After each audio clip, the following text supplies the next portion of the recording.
Hey everyone, welcome back to another lesson. This lesson is on vitamin D, the immune system, and respiratory infections like SARS-CoV-2 or the virus that causes COVID-19. So in this lesson, we're going to talk about how vitamin D regulates the immune system, and particularly we're going to talk about how it regulates the immune system against respiratory infections like SARS-CoV-2. So what is vitamin D? So there are actually multiple forms of vitamin D. We're going to talk about calcitriol, the active form of vitamin D.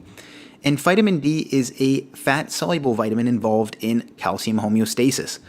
But it is also known to have roles in immune system modulation. We're going to talk about those roles in the next upcoming slides. And because vitamin D plays a role in modulating the immune system, there has been question as to, does it play a role, and what role does it play in SARS-CoV-2 or COVID-19 infections? So SARS-CoV-2, just as a brief introduction, is a beta coronavirus that causes coronavirus disease 2019 or COVID-19. And the reasons for looking at vitamin D in SARS-CoV-2 infections is because vitamin D insufficiency or a deficiency of vitamin D has been associated with increased susceptibility to infections like acute respiratory tract infections. And vitamin D has been shown to decrease risk of respiratory infections and or severity of respiratory infections. We're going to talk about these points more in detail in the next upcoming slides.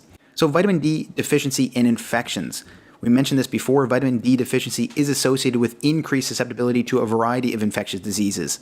One of those infections is tuberculosis. In fact, at the advent of research into treatments for tuberculosis, it was found that vitamin D actually reduces morbidity associated with tuberculosis.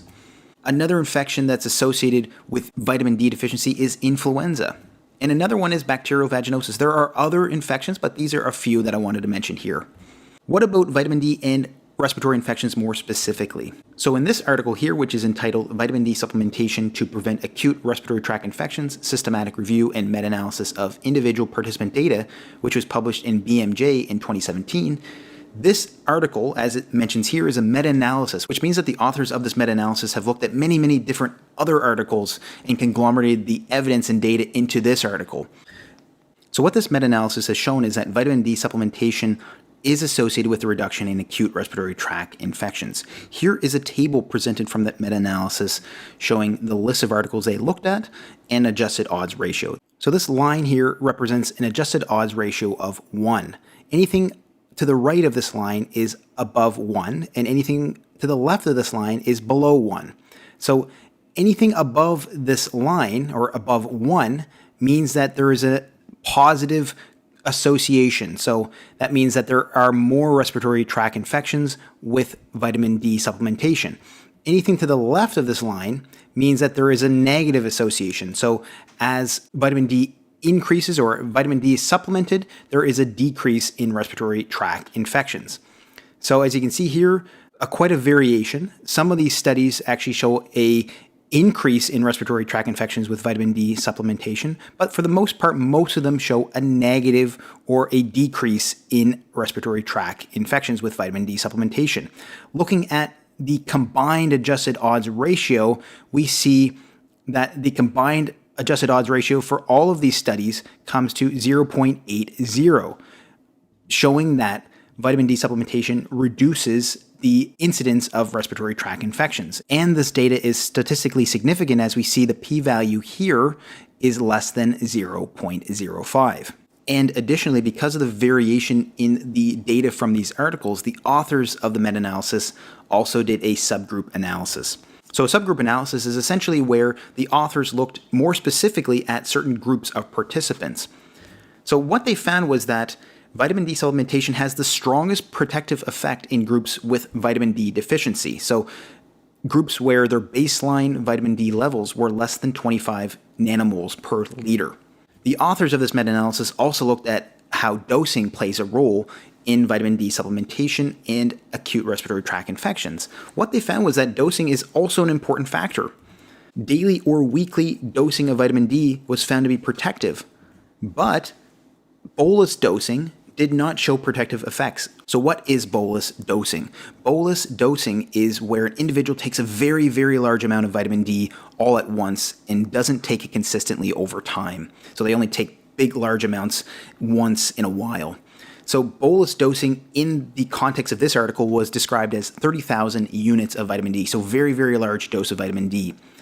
So What this means is that taking daily or weekly dosing of vitamin D consistently over long periods of time at appropriate doses, so doses that are recommended, are better at reducing the risk of respiratory infections. So if you haven't taken any dose of vitamin D and you take a very large bolus dose, it doesn't actually show any protective effects. It's important to do it over a consistent period of time with appropriate doses. So now, having said all that, how does vitamin D actually protect against respiratory tract infections? So vitamin D is involved in immune system regulation, as we mentioned before, and vitamin D receptors are actually present in many immunological cells. These include B cells and T cells, macrophages, and dendritic cells. And by way of activating their vitamin D receptors, vitamin D can modulate innate and adaptive immune system function. And it does this by upregulating immune system proteins like cathelicidins and defensins. These antimicrobial proteins have antibacterial, antiviral, and antifungal properties. This article, entitled "The Vitamin D Antimicrobial Peptide Pathway and Its Role in Protection Against Infection," describes some of these mechanisms. So vitamin D, again, upregulates cathelicidins and defensins. These are antimicrobial peptides. So the topic of the antimicrobial peptides is extremely complex. I'm only going to talk briefly about these two groups of antimicrobial peptides. So with regards to the cathelicidins, we have cathelicidin antimicrobial peptide, or CAMP, and there's a single CAMP gene in humans, HCAP18. It's been shown that RSV, or respiratory syncytial virus, when it comes into contact with respiratory epithelial cells, it activates those respiratory epithelial cells through toll-like receptor 3, or TLR3. This leads to the activation of the vitamin D pathway, leading to the upregulation or induction of CAMP, or cathelicidin antimicrobial peptide. With regards to the defensins are expressed in leukocytes in epithelial cells, and there's two groups of defensins, alpha and beta defensins. So the defensins have been shown to actually bind to the influenza virus, and they can actually cause aggregation of the influenza virus and reduce the influenza virus's ability to infect cells. And the defensins and cathelicidin antimicrobial peptide can also disrupt bacterial membranes as well. So again, this is a very, very brief overview of cathelicidins and defensins. And here is a brief summary of their effects. So cathelicidins and defensins are not only involved in the mechanisms I mentioned here, but they're involved in chemotraction of various immune cells. As we mentioned before, they disrupt microbial membranes like bacteria.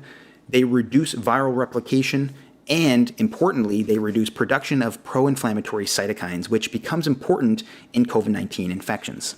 So with regards to vitamin D and pro-inflammatory cytokines, vitamin D can actually reduce cytokine storm or cytokine release syndrome, which we know causes an increasing morbidity and mortality in respiratory infections like COVID-19. And the cytokine storm is related to acute respiratory distress syndrome, or ARDS, which is a critical component in the mortality of COVID-19. Vitamin D regulates or reduces pro-inflammatory cytokines by reducing T helper cell inflammatory cytokine production. So it reduces the production of tumor necrosis factor alpha and interferon gamma. More evidence is showing that SARS-CoV-2 infections, or COVID-19 infections, and the severity of those infections is related to or associated with an elevation of the cytokine interleukin 6, or IL-6. This article here, Anti-Inflammatory Effects of Dietary Vitamin D3 in Patients with Multiple Sclerosis, has shown that vitamin D supplementation can modulate levels of interleukins like interleukin 6. It can actually decrease interleukin 6. So this is another mechanism by which vitamin D may have a possible role in reducing the morbidity and mortality of COVID-19. Now that we know that background information, let's look at vitamin D and SARS-CoV-2 more specifically. So we know that incidence and case fatality rates, or CFR, of COVID-19 infections is increased in patients with comorbidities. We've seen that patients with diabetes, hypertension, heart failure, and COPD are at an increased risk of being infected with SARS-CoV-2 and having an increased fatality rate. We've also seen some evidence that the incidence and CFR of COVID-19 infections is increased in areas with higher levels of pollution. And we've also seen that the case fatality rate is increased in infections with complications like ARDS. What's very interesting is that vitamin D levels are inversely correlated with many of these factors. So what I mentioned here was talked about in this article entitled Evidence that Vitamin D Supplementation Could Reduce Risk of Influenza and COVID-19 Infections and Deaths, which was published in the journal Nutrients in 2020. And here's a table from that article. And this table is entitled How Vitamin D is Related to the Clinical and Epidemiological Findings for Incidence and Case Fatality Rates. So here are the characteristics, so the comorbidities and some of the complications. And here is their relationship to levels of vitamin D or 25-hydroxy vitamin D. And looking at this table, we can see that many of these complications and comorbidities have an inverse relationship or inverse correlation to vitamin D levels. So some of them include severe cases associated with pneumonia, increased pro-inflammatory cytokines like interleukin-6, increased risk of sepsis, risk of ARDS, heart failure, diabetes, and we can also see it with increasing case fatality rates for certain patients with certain comorbidities as well. And again, most of them are associated with an inverse correlation to vitamin D levels. That means that comorbidities and complications and level of vitamin D go in opposite directions. So what does that mean? So that means that having increased incidence and case fatality rates and having these complications and comorbidities, as these go up, your vitamin D levels go down. They go in opposite directions. And what's important here is inverse correlation. Correlation does not equal causation. That means that we can't say that this causes this or that low vitamin D levels cause the complications or comorbidities. We know that they are associated, but we don't know how they are associated. There could be another factor or many other factors that are tied together with these two factors that are influencing both of them. We do know that they are associated. So as these go up, vitamin D levels go down, and vice versa. As vitamin D levels go up, these go down. So that is important to take away from this as well. So I hope you found this lesson helpful and informative. If you did, please give it a thumbs up and consider subscribing to the channel. And as always, thank you so much for watching, and I hope to see you next time.